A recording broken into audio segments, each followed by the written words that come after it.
المجد للثالوث القدوس المتساوي في الجوهر. Shalom, salam sejahtera di dalam nama Tuhan Yesus. Dalam program 5 Minute Apologetics kali ini, saya akan menjawab pertanyaan dari seorang polemikus Islam yang bertanya tentang peristiwa kenaikan Yesus ke surga. Mari kita lihat videonya.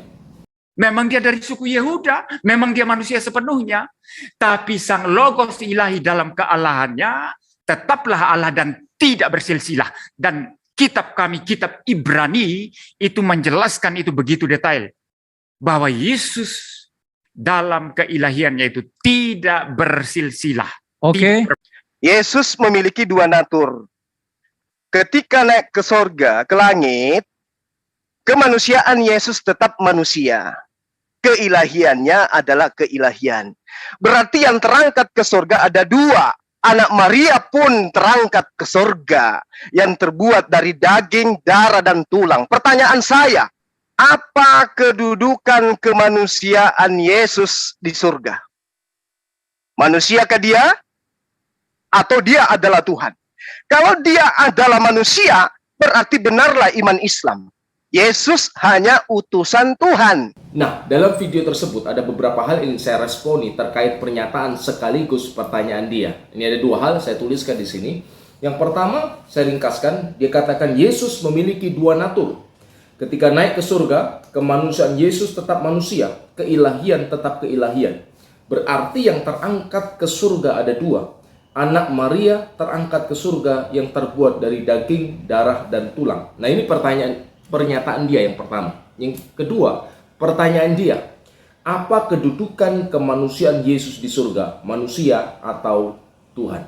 Nah, ini pertanyaan ini yang berkaitan dengan kristologi. Saya sudah sampaikan beberapa seri tentang kristologi yang sebaiknya Anda mengikuti terus seri kristologi itu sehingga Anda bisa memahami ajaran iman Kristen tentang pribadi Yesus dan karya-karyanya secara utuh. Jadi tidak parsial, sehingga akan menuntun kita kepada kesesatan, pemahaman yang salah yang tidak sesuai dengan kebenaran kitab suci. Nah, bagaimana kita meresponi pertanyaan sekaligus pernyataan polemikus Islam ini? Yang pertama, pahami siapa Yesus. Nah, ini penting. Pahami siapakah Yesus menurut kitab suci. Yesus adalah inkarnasi Sang Firman yang adalah Allah itu sendiri. Nah, kitab suci jelas menyatakan di dalam Injil Yohanes pasal yang pertama, ayat yang pertama, en arche en hologos, pada mulanya adalah firman. Kata en arche ini menunjuk ketika belum adanya ruang dan waktu, awal mula, menunjuk pada masa kekekalan. Sang Firman itu sudah ada. Dan dikatakan firman itu bersama-sama dengan Allah, dan firman itu adalah Allah. Firman itu adalah Allah karena firman itu adalah hikmat Allah, pikiran ilahi yang berdiam dalam diri Allah. Karena Allah itu kekal, demikian firman-Nya, hikmat-Nya, pikirannya itu kekal di dalam wujud Allah. Yang kitab suci jelas menyatakan hal ini. Dan kemudian dalam ayat 14 dikatakan wal kalimatu sara jasadan, dan firman itu telah menjadi manusia. Firman yang kekal, firman yang adalah Allah itu sendiri, kemudian berinkarnasi. Nah, karena firman itu berinkarnasi, kebenaran ini juga dinyatakan di dalam perjanjian lama. Dalam Yesaya pasal 9 ayat yang kelima tentang Mesias yang dijanjikan, bahwa Mesias itu divine, Mesias itu ilahi, dia adalah pewahyuan diri Allah itu sendiri. Demikian juga dalam Mika 5 ayat yang pertama, di sana juga dinyatakan bahwa Mesias itu kekal, yang permulaannya, yang dia sudah ada sejak zaman kekekalan, sejak zaman kekadiman. Sang Mesias, Sang Firman itu sudah ada. Nah, tentu sifat ini adalah sifat yang hanya dimiliki oleh Allah itu sendiri. Nah, kemudian firman itu menjadi manusia. Nah, ketika firman itu menjadi manusia, tentu ia memiliki tubuh kemanusiaan. Ia memiliki kodrat manusia, tabiat nasutiyah, memiliki tabiat kodrat manusia. Awal mulanya sebelum firman itu berinkarnasi, ia hanya berkodrat ilahi. Ia berkodrat ilahi karena ia adalah Allah itu sendiri. Tetapi setelah firman itu menjadi manusia, tentu ia kemudian mengambil kodrat manusia. Sehingga dalam pribadi Yesus Kristus itu berkodrat ilahi sekaligus berkodrat manusia. Ia memiliki natur ilahi dalam keberadaannya sebagai sang firman, dan ia memiliki natur manusia karena firman itu sudah menjadi manusia. Nah, saya kutipkan pernyataan dari seorang pemimpin gereja Koptik dalam bukunya Tabiatul Masih. Ia menulis, "At-tabi'atul lahutiyah Allahul kalimat ittahadat bi tabi'atin nasutiyah allati akhadhaha al-kalimatu minal adra' Maryam bi amalir Rohil Kudus." Jadi at-tabi'atul lahutiyah, kodrat ilahi, sang firman yang adalah Allah, al-kalimatullah, ittahadat, menyatu, bi tabi'atin nasutiyah, menyatu dengan kodrat manusia. Dan ini terjadi ketika firman menjadi manusia. Allati akhadhaha, yang diambilnya dari Maryam.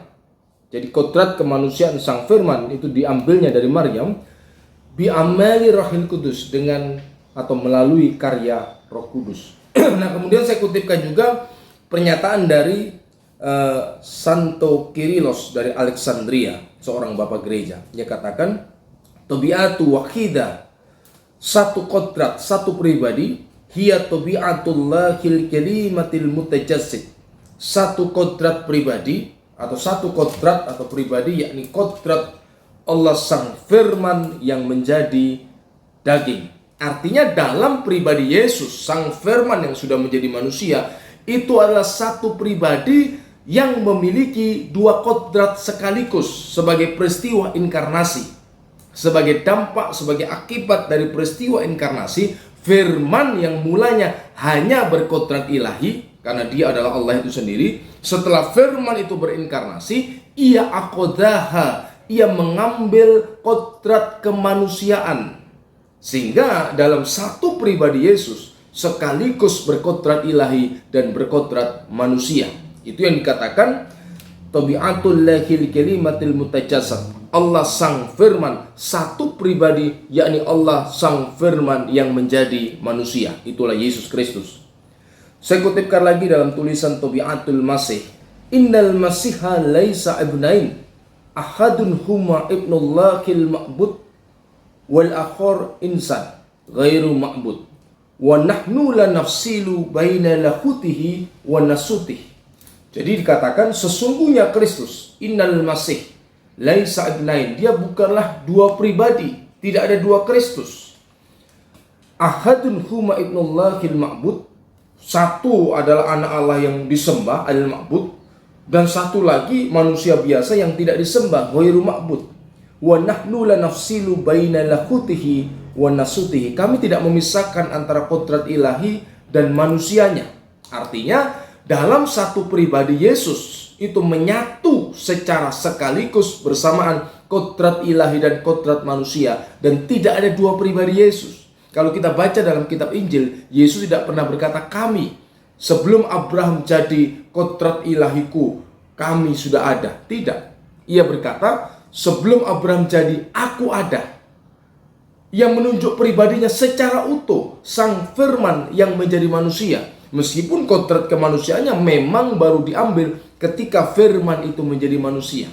Jadi iman Kristen menyadari, mengakui berdasarkan kitab suci bahwa Yesus dalam satu pribadinya itu sekaligus berkodrat ilahi dan berkodrat manusia. Ini kesaksian kitab suci, kesaksian juga perjanjian lama, perjanjian baru. Jadi bukan ajaran yang tidak memiliki dasar biblikal, jelas ajarannya. Nah, pada saat yang sama, iman Kristen bisa membedakan antara kodrat ilahinya dan kodrat manusianya. Mana kodrat ilahi Kristus, mana kodrat manusianya, tetapi tidak memisahkan menjadi dua pribadi. Hanya ada satu pribadi, Yesus sang firman yang menjadi manusia. Saya kutipkan juga pernyataan seorang pemimpin gereja Assyria yang bernama Timotius, Patriark Timotius, ketika ia berdialog dengan Khalifah Al-Mahdi. Ia katakan, Al-Masih syaksun wahid, Kristus itu satu pribadi.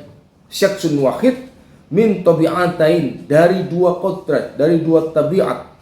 Sang firman, jadi kalimatullah ma'an nasutiha, sang firman bersama kodrat manusianya, wajahu wahid, adalah satu pribadi, bilan fisal, tanpa pemisahan, wala imtizaj bainal jauharain, tanpa pemisahan dan pencampuran antara dua natur. Jadi ditegaskan oleh Timotius 1, seorang patriark gereja Asiria, Kristus itu satu pribadi, syaksun wahid min tabi'atain, dari dua kodrat.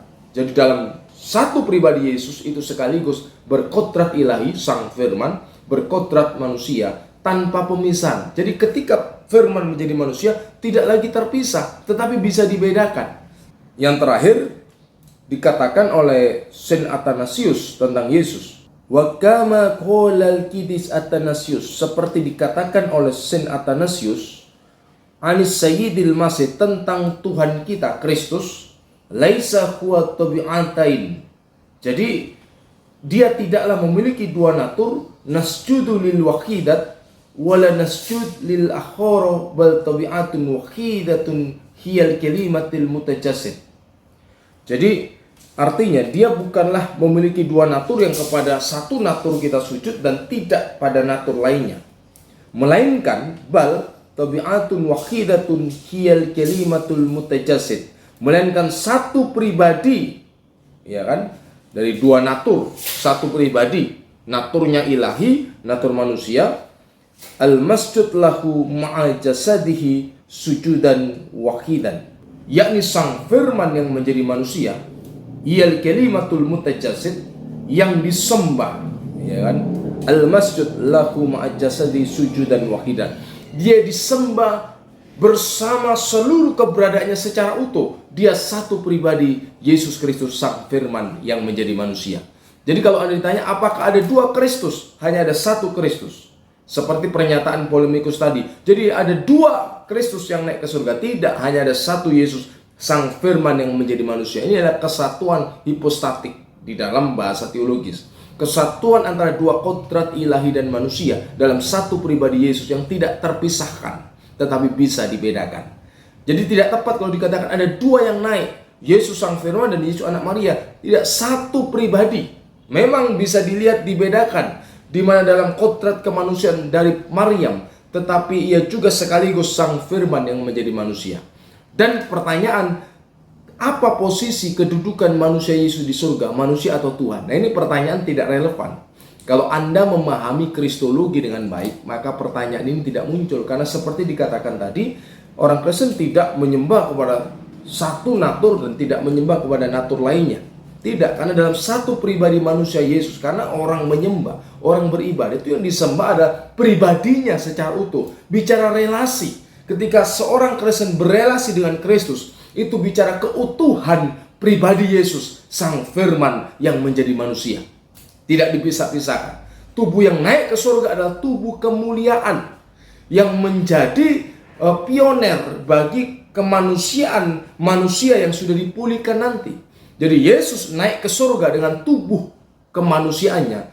Itu menjadi pola, menjadi contoh bahwa manusia yang sudah jatuh ke dalam dosa itu dibawa pulang kembali ke Eden, kembali ke Firdaus, kembali dalam kemuliaan Allah. Di mana dalam tubuh kemanusiaan Yesus itu menjadi contoh, menjadi perintis. Nantinya setiap orang yang percaya kepada Kristus itu akan pun masuk ke Firdaus, ke surga bersama-sama dengan Dia selama-lamanya. Secara utuh, tubuh jiwa roh, tetapi dengan tubuh kemuliaan, tubuh yang sudah dipermuliakan oleh kuasa kebangkitan Kristus melalui karya penebusannya. Jadi ini tanggapan dan respon kita sebagai orang percaya tentunya. Tidak relevan pertanyaan apa posisi manusia Yesus di surga. Tidak, karena iman Kristen tidak pernah meyakini ada dua Kristus. Hanya ada satu Kristus, Dia sang firman yang menjadi manusia, yang disembah, yang dipercaya, yang diagungkan oleh setiap orang Kristen yang percaya kepadanya. Nah, kiranya apa yang sudah saya sampaikan ini memberikan pencerahan dan menjadi berkat bagi kita semua. Amin. Tuhan Yesus memberkati.